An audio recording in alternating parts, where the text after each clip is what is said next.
Welcome back to 4 High Garage. This time we're working on something with high and low gears. My new to me project, 1947 CJ2A. At least this is what it's titled as.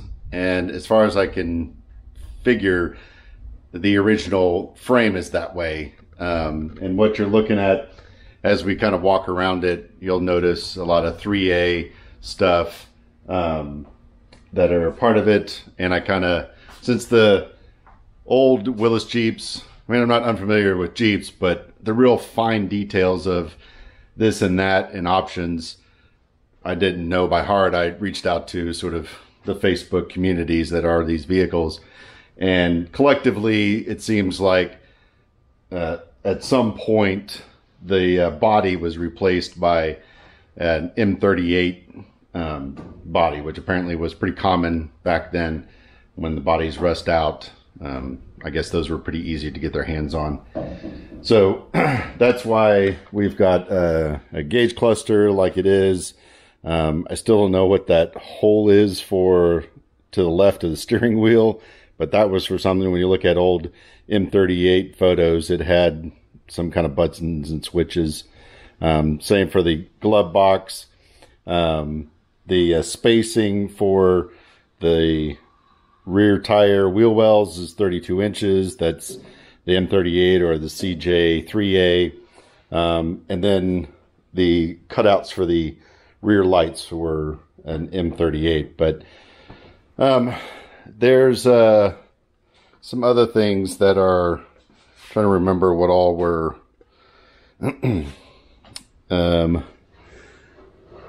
like, I think that's a CJ5 opening, not this, but the opening. There's definitely doesn't appear to be the provisions for the brace that the M38 had. Somebody said that this was actually an M38 window as well, because this had something to do with the I guess rifle rack that went behind it, having it blocked off like that. And then same with the grill, that the hinge holes, there would be a hinge here, but again, this is a 2A frame for the front grill to hinge down. So, but she runs and drives. She still has the flathead Go Devil motor. It runs. But like lots of little things. There's a block of wood underneath the radiator. I don't know if that's a correct radiator at all even. So, and it leaks. So probably be looking at replacing that. And then like the thermostat housing leaks. You can still kind of see some moisture there. Lots of little things. Just, it's going to be a fun project, getting it running and driving. I'm not building a rock crawler out of it again. This channel's 4 high, not 4 low. So it's going to have some upgrades to it done so that it stops a little better and that kind of thing. But I plan to keep, if I can, since it does move, I can't imagine the axles are bad, but I plan to keep everything as stock as possible and just keep it looking as stock as possible. So yeah, I may run about the same size tire that's on here, just because aired down, that's going to add to the cushiness of the ride. So we're just going to kind of get into it. But first, here's a video of the day I picked it up. There he goes. I didn't mean to get exhaust pipe on it. It's bad to have that feedback about 3/8.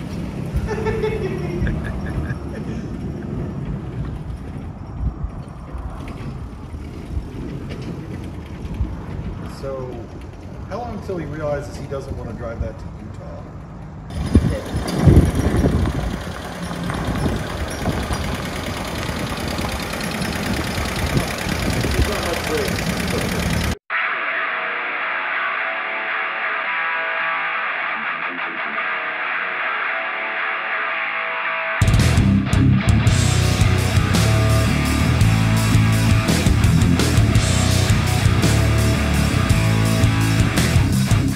Alright, it is another day. I didn't really film a whole lot yesterday. It's mostly just the tear down. Guys came over and we hung out.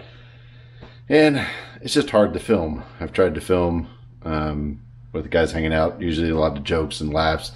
But I don't have a cameraman. So the camera is like way over there and doesn't really get much. So anyway, what I kind of got into yesterday was pulling the seats out. There's lots to do on this Jeep to make it running, like brakes are a big thing that need to get done. But I got these new seats and I really just want to put them in.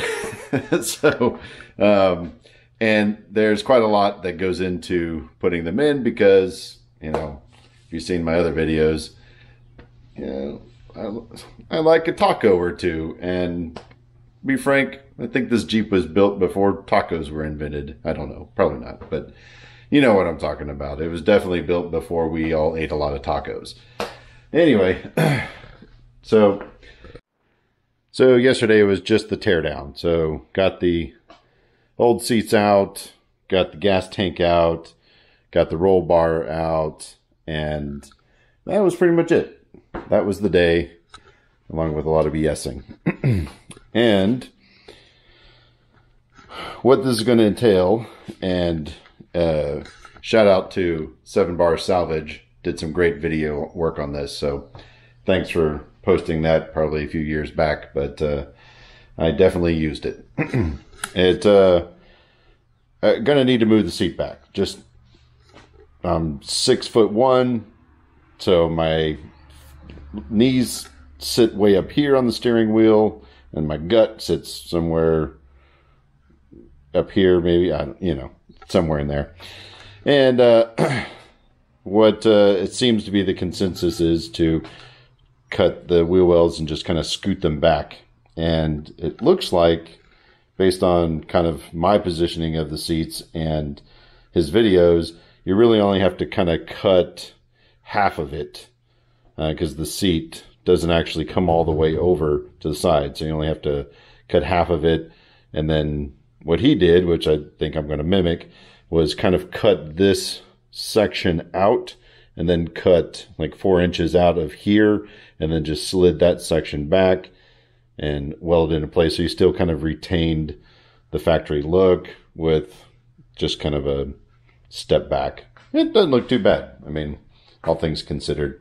His videos indicated that he might have changed a few things after he was all said and done. And so I may preemptively do some of that. Anyways, it looks pretty straightforward. We're going to bust it out. I just got a plasma cutter from Harbor Freight, and I'm excited to use it. So I think today I'm going to spend a little bit of time practicing with that before I go cutting into the Jeep with it. and I can hopefully shoot some video of that. So let's check it out. Okay, here's just mocked up. It's not bolted down or anything. This is the old seat bracket that the old rancher had created for the seats that he had in it, which were not original CJ2A seats. They were like tractor seats or something. I don't know. Similar in size to this, just all chewed up by rodents. I know I can get my fingers underneath this bracket and the top of the gas tank. So I got a little bit of room there. I would like to drop it down.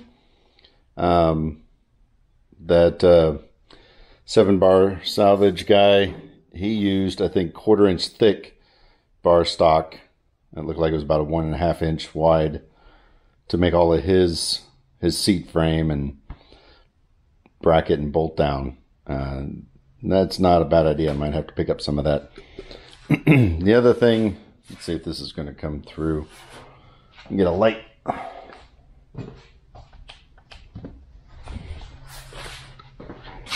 Okay. So this is pushed all the way back as far as it'll go. I've got this pushed all the way back and it's hitting, but I've got like 1 inch of clearance right there.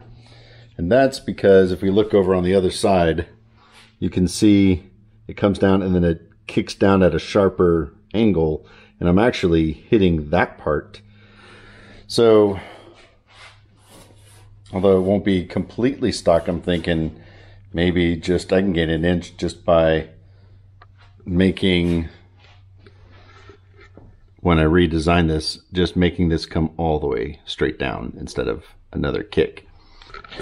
So the next thing is getting this relatively centered, and it actually, you know, let's see, I'm just really eyeballing it. That's roughly center to, oh, you know what? Looking from the front might help. That light doesn't help. Let's do that. All right, looking from the front, that seat looks a little tilted, but looks relatively centered. And looking down here,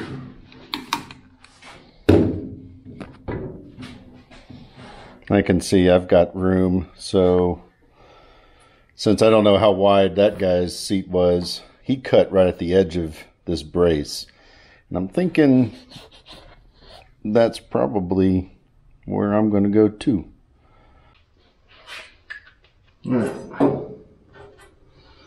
Open up, laying that flat, give me a relative straight line across the front here.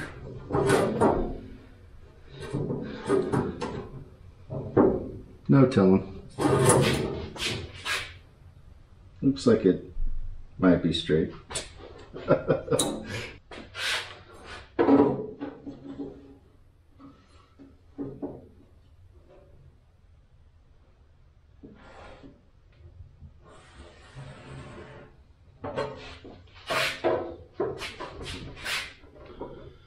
Okay.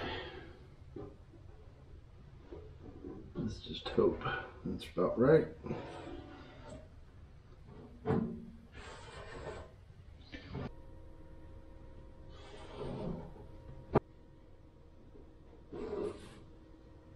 I think what I'm going to do is I'm going to cut all the way to the floor.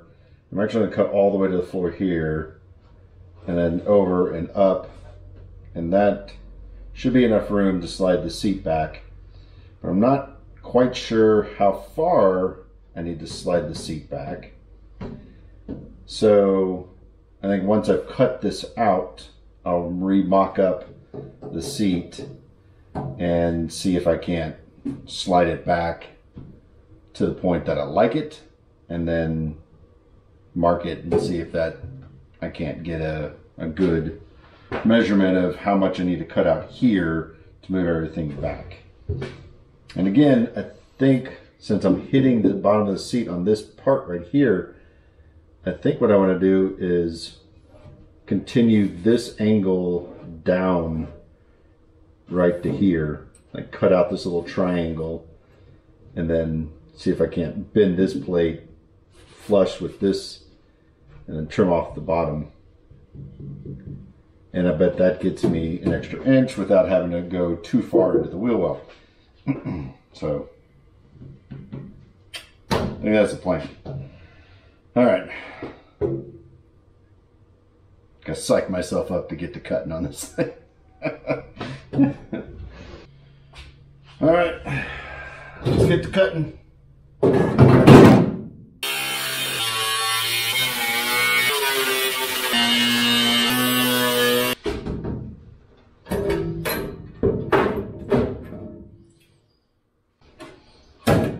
Break loose already. There it goes.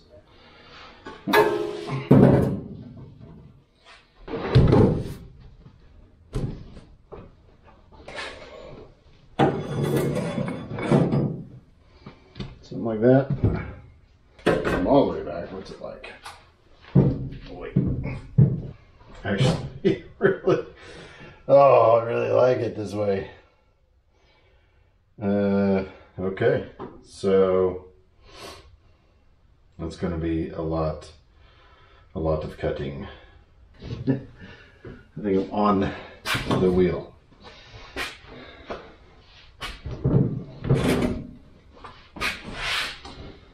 Yeah, that's not gonna work. Might be okay. Add a smaller wheel.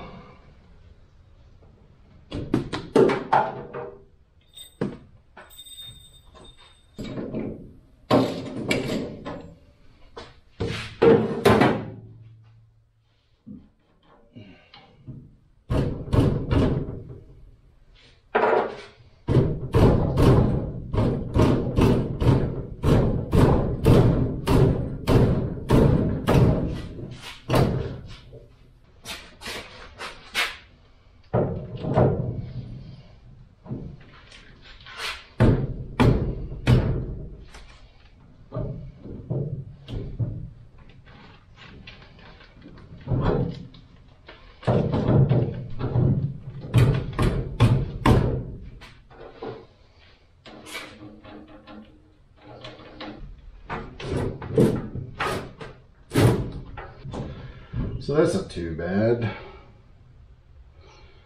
Even better if I could bring it down. It's like brake, clutch. These don't hit. Okay, so that feels like bare minimum. That is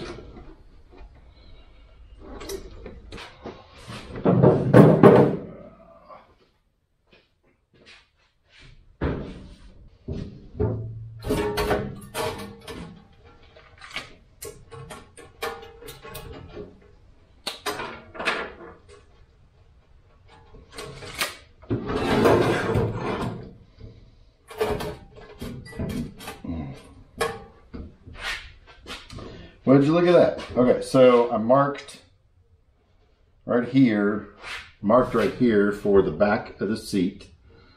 And he did 4 inches, and he's got tire clearance. And so I just measured 4 inches back, made a mark, scooted this whole thing back.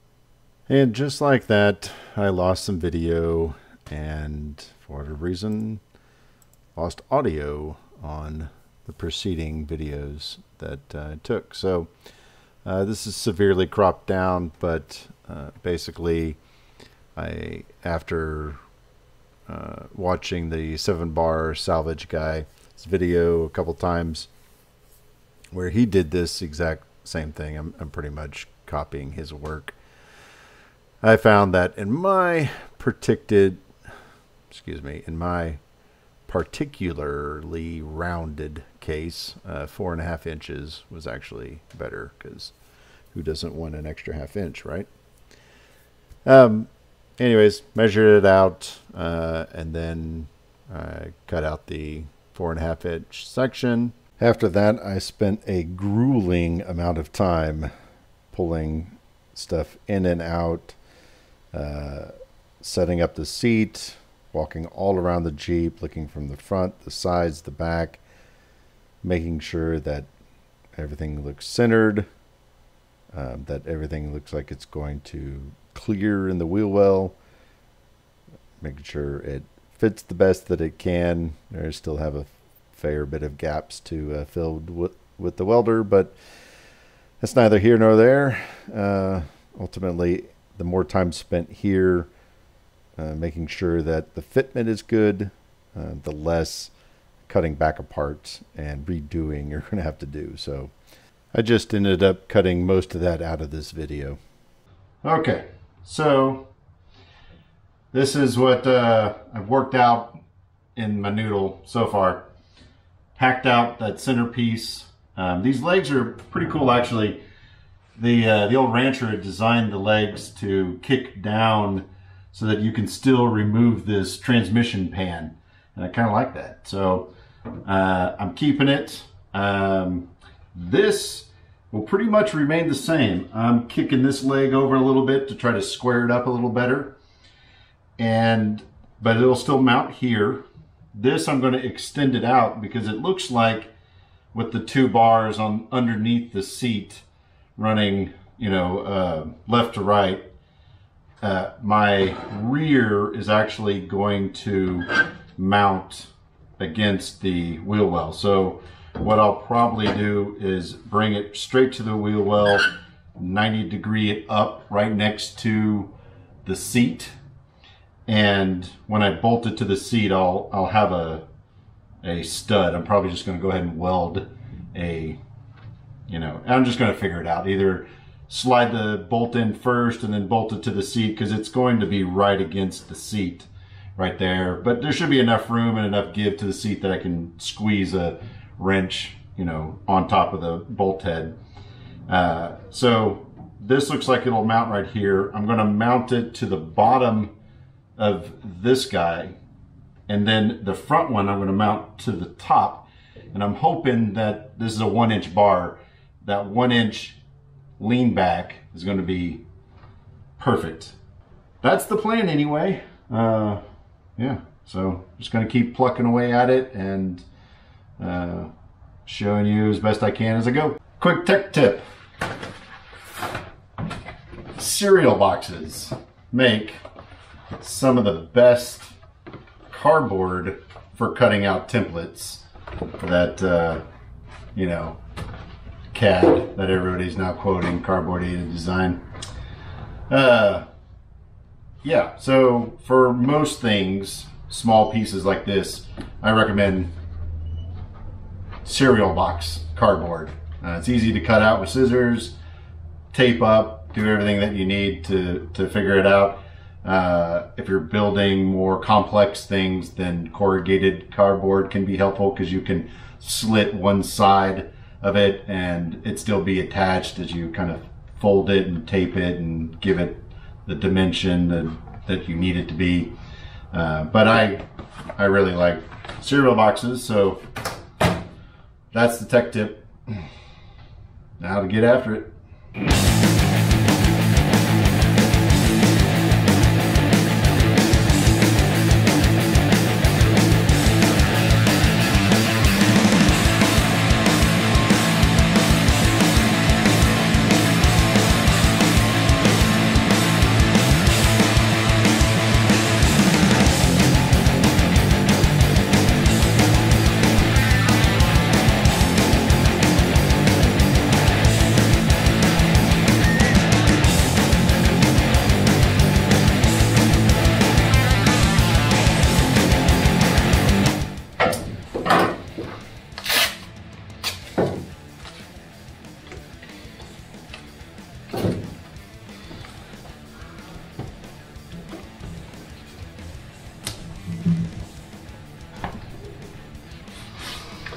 All right, that's my rough outline. I'm going to go make some notes there. All right, that should do it. So now take it apart and lay it all down on some sheet metal. Zap it out.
All right, the next thing I needed to do was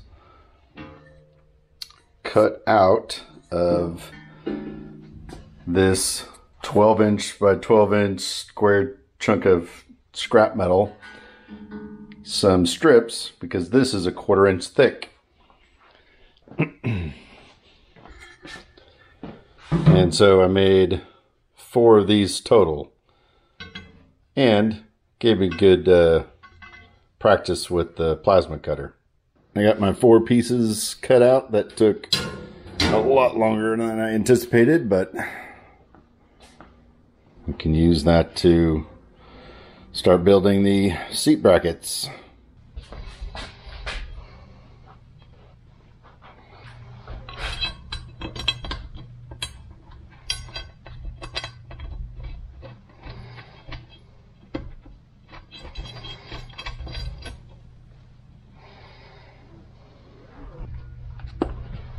That one?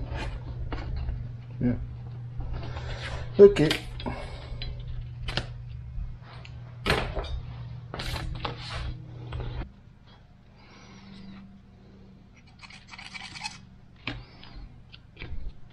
Okay.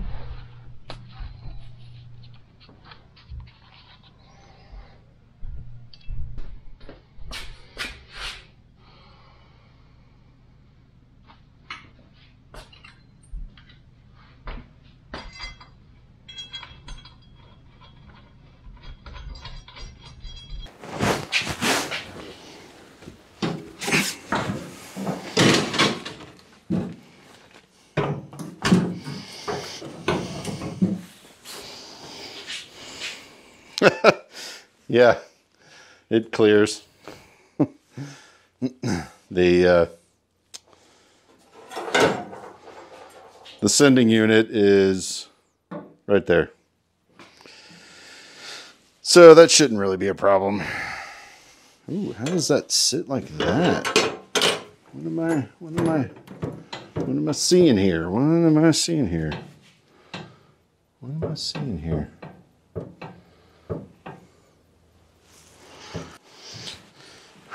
I like it.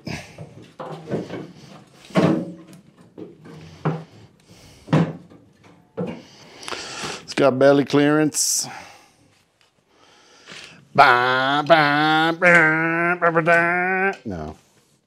More like blacka blacka blacka blacka blacka blacka blacka blacka blacka blacka blacka blacka blacka blacka blacka.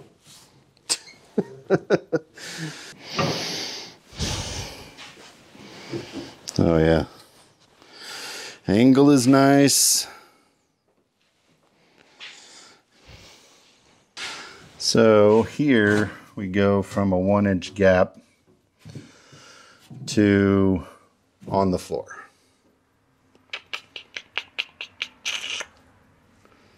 I mean, I guess it's 1/2 inch up off the floor there.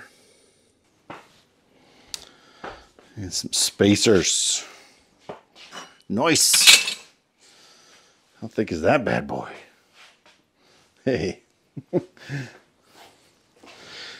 at that. Sweet. She's a 1/2 incher. Title of my sex tape. That is a 1/4 inch. And I think I'd like it to space up a 1/2 inch here. Or 1/4 inch here. So it's not right on it. So that is a 1/2 inch. Okay, so brains are working. Brains are working. Okay, so need a 1/2 inch welded on plate somewhere in here.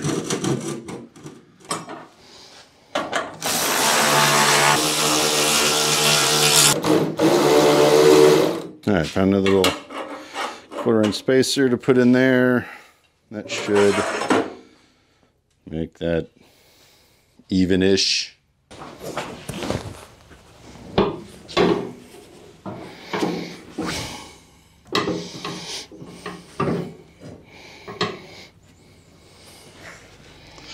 Yeah. All right, I think I got it. Okay, I think I got it. I have been focused on one thing, and it just clicked as I stood back and looked at it, that why don't I get rid of this guy and just mount directly to here. Just build a spacer and a leg that comes right off of that and comes straight down. That would be so much easier and get that guy out of the way. Yeah, I think that's what we're gonna do. However, on this side, I'm still gonna have to use this leg because the tank comes right up against here. And even if I figured out a way to run it over, I don't really want a nut and bolt showing here. So this leg is inevitable. So we've got this as a constant. We've got approximately a 1/2 inch off the ground on the back two as a constant. Is that the word I'm looking for? A continent? Consonant? Something like that. A constant. That's what I'm looking for. A constant. I need more coffee or beer or something. Blah. So, yes, that's fixed. 1/2 inch off the ground in the back, fixed. And that's the only question, is this corner. So, squaring it up, taking some measurements. I think we got it. Yeah, I think just a 1-inch square tube straight down, the end on this end ground down to meet this taper, so I can weld it to the bottom of that, or the angle it's sitting at. So I can weld to the bottom of that, and down there just do a T and do a bolt hole on either side, nutsert it into the floor, so I don't have to worry about messing with crap down there. Because that guy was kind of a pain in the butt. Crawling around the ground. And then over here, what are we going to do over here? Over there, that spacer's so damn big. Could I just drill and tap it? Weld it to the floor. Just cut it to length. Weld it to the floor, drill and tap it. I like that idea a lot. Maybe the pedestal is the permanent part. I do have a little bit of this big guy. So, plenty of room. Look at that. Look at there. That's nice.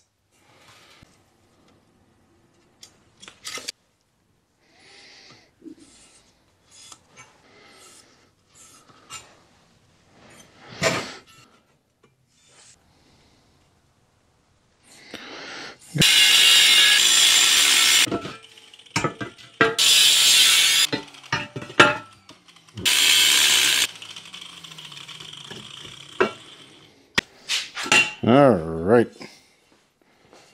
There's the angle. Angle's got to match the dangle. Sorry. Okay, so it's definitely clearing that way. When you bring them in like that, and that's kind of the idea that I was thinking. Just bring it over. There's a little bit of a gap there. That's a good start. That's a really good start. I'm liking that start. What I'm thinking now is if I use this stuff to make a top plate to completely cover that up, that I can drill some mounting holes in here, and then before I mount this plate on top, weld a nut on the backside, kind of like a nutsert, but with a nutsert, there's that lip of the nutsert that sticks up a little bit, which, given it's at, well, anyway, yeah, welding a nut in may be a little bit easier to do. Here.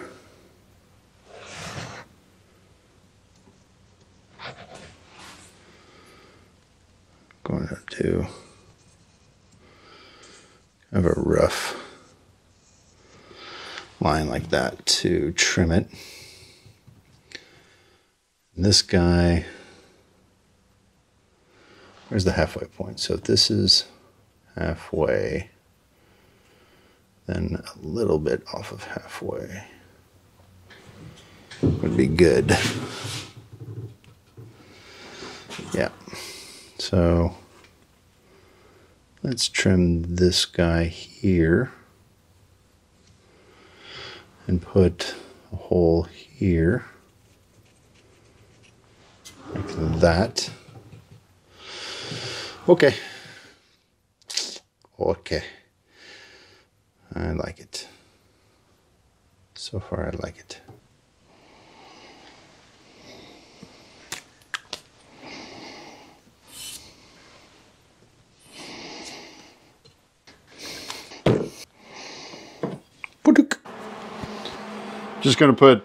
I'm just gonna put 4 tacks, 1 in each corner. I will I might even do less than that. I think I'll just do 2 tacks, 1 on either side, and that way I can mark and even drill my holes, and then I'll know where to weld the nuts on the backside, in theory. Come, oh, hang on a second. Old man eyes engaged.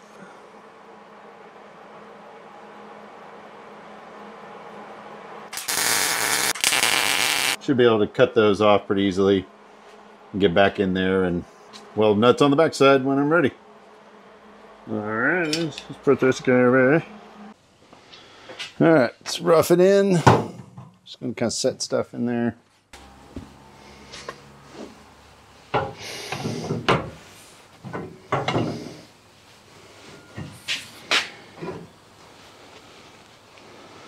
Alright.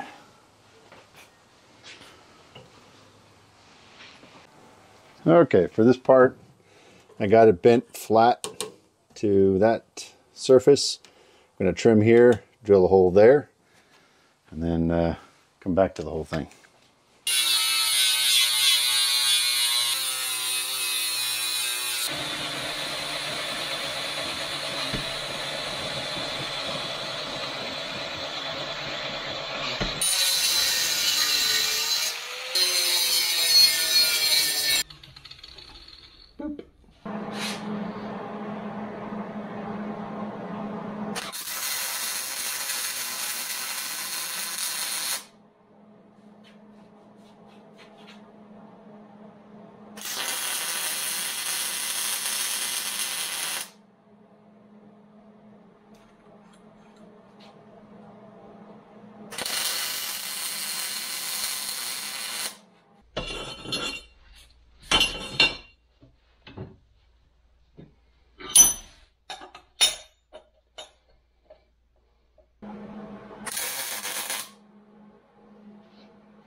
There she is.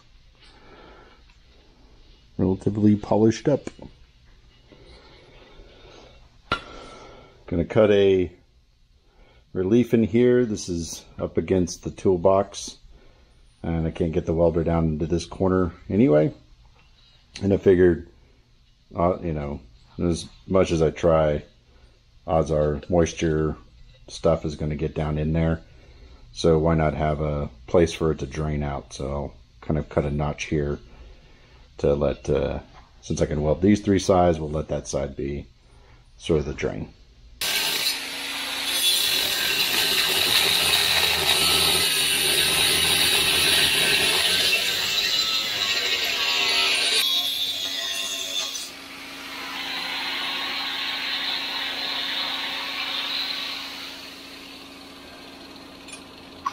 We're gonna weld up these reliefs, cut, drill, some magical grinding, usual stuff.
Okay, got the end cap. It's going to kick up right along the side.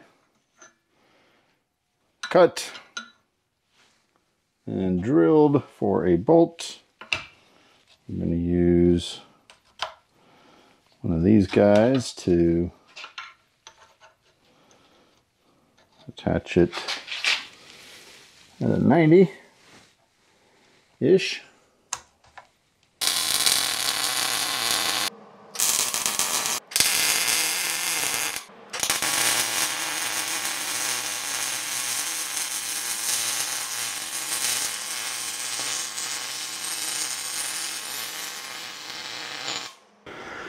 Okay, let's see how well we can do this.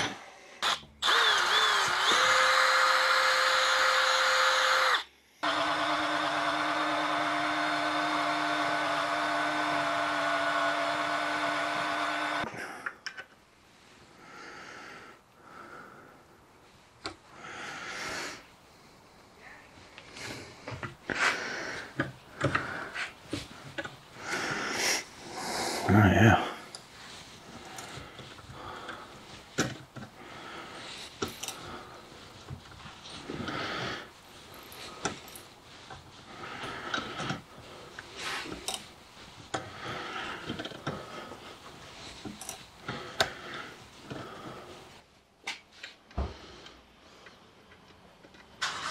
Ho ho ho, look at that.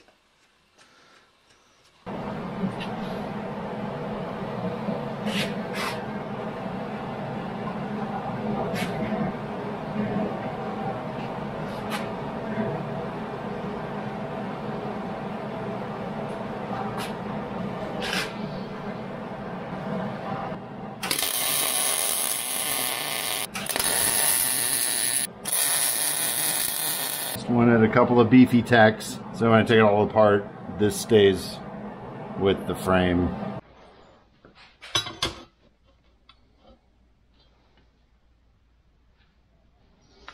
Looks good. There.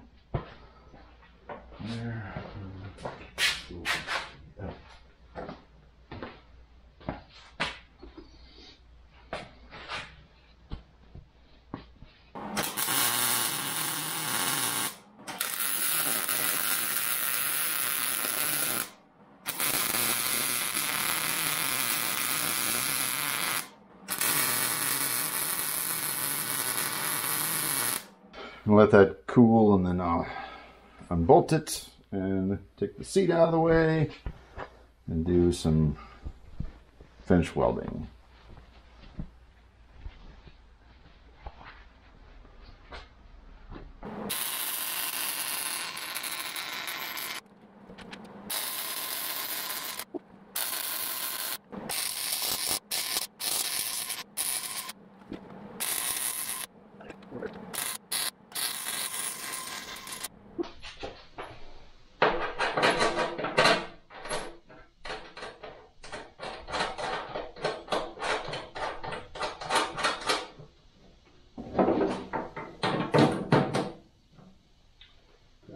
that bad boy.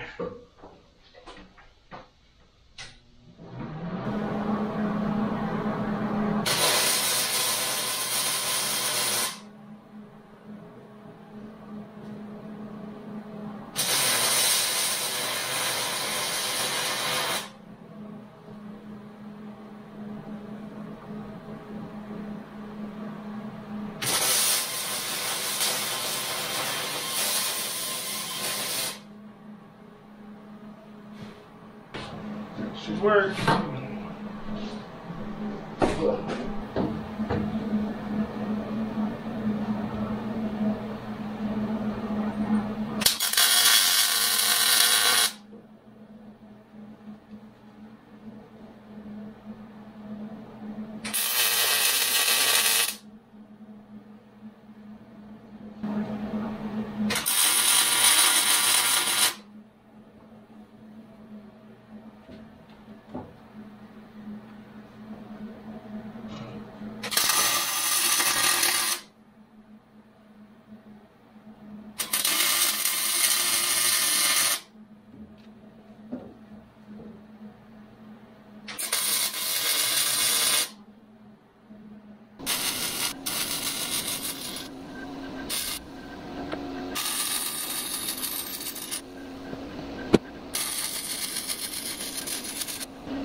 All right, now on to paint. Just going to use kind of some stuff I got lying around. Picked this up for a project I didn't end up using. It's a lot bluer than the Jeep, but that's okay. We're going to cover it with maybe some primer and just some enamel, some flat black. Keep that stuff around for all kinds of things. And I think I'm going to paint the seat bracket itself, this stuff too. I might skip this part. And this, I think, I don't know if I necessarily need to do this part as much as those two, but if I can kind of faux patina it in, it might be kind of cool. Put that down, put that stuff, and then kind of sand it down. I don't know. We'll see how it kind of turns out. But if you look around the Jeep, there's just, you know, it'll sort of match-ish. You know, that's what this channel is all about. It's just okay-ish. Let's get to it.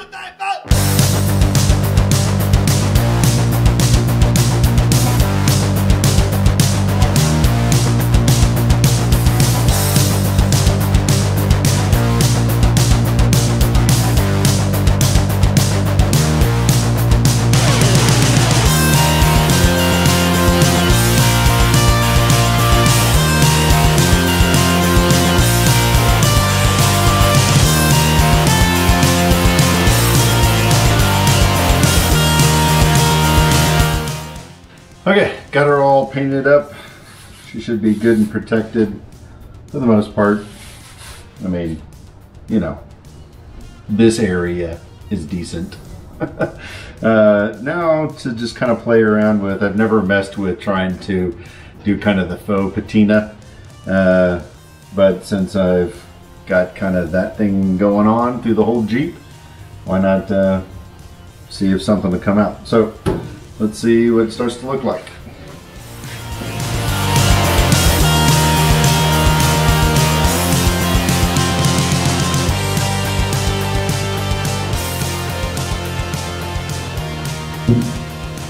I feel like a more aggressive sandpaper would probably make this go a little quicker, but ultimately really you don't want it to go too quick. It'll look funny. I can more clearly see where I, you know, treated the weld area. Hoping to feather that black paint a little bit better Didn't want to see there, but ultimately doesn't much matter.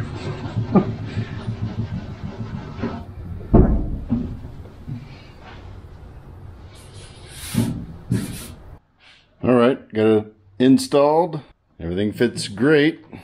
Got the seat bracket that kicks out all the way over front of the gas can, and then it sits nice and tight in the back here.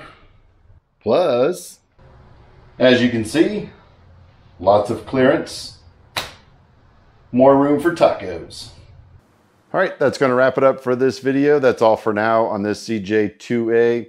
We will be coming back to this Jeep because there's a lot to do on it. But I realized that time is approaching the summer. I've got a summer trip planned and I've got a Jeep to build. So not this one. If you've been watching this channel long enough, you know I've got a red XJ that I built up for. I've grown to dislike the term overlanding, but that's about as close as you get. It's capable, so I'm not afraid of obstacles or anything like that. But I wouldn't call it a rock crawler by any means. And so it got rear-ended by some lady probably playing on her damn phone. And I just kind of took the wind out of my sails on it. And I think enough time's passed that, you know, I've gotten over that loss. I did get to keep it, so there's a lot of good parts that are on it. The rear ending was bad enough to total it out, but I kept it from the insurance at the end of it all. And I've picked up a new XJ, pretty stock, also red. And I need to spend the next several weekends that I've got available swapping all my parts over to this Jeep, this new Jeep, so that it's ready for our summer trip. So there'll be a handful of videos on doing that, and in it I'll probably do some separate videos. I know this new Jeep needs a rear main seal, so I'll be covering in depth, you know, how to do a rear main seal on an XJ. And I'm sure there's, you know, half a dozen little things that I'm going to end up covering that I'm sure you guys will find helpful or interesting at least. And if you haven't subscribed already, go ahead and subscribe so that you know when I release these videos, because it's not a full-time job. It's just when I can do it, and I'm having fun doing it, so I'm just going to keep doing it. Anyhow, till next time, thanks for watching, and, you know, keep them rubber side down.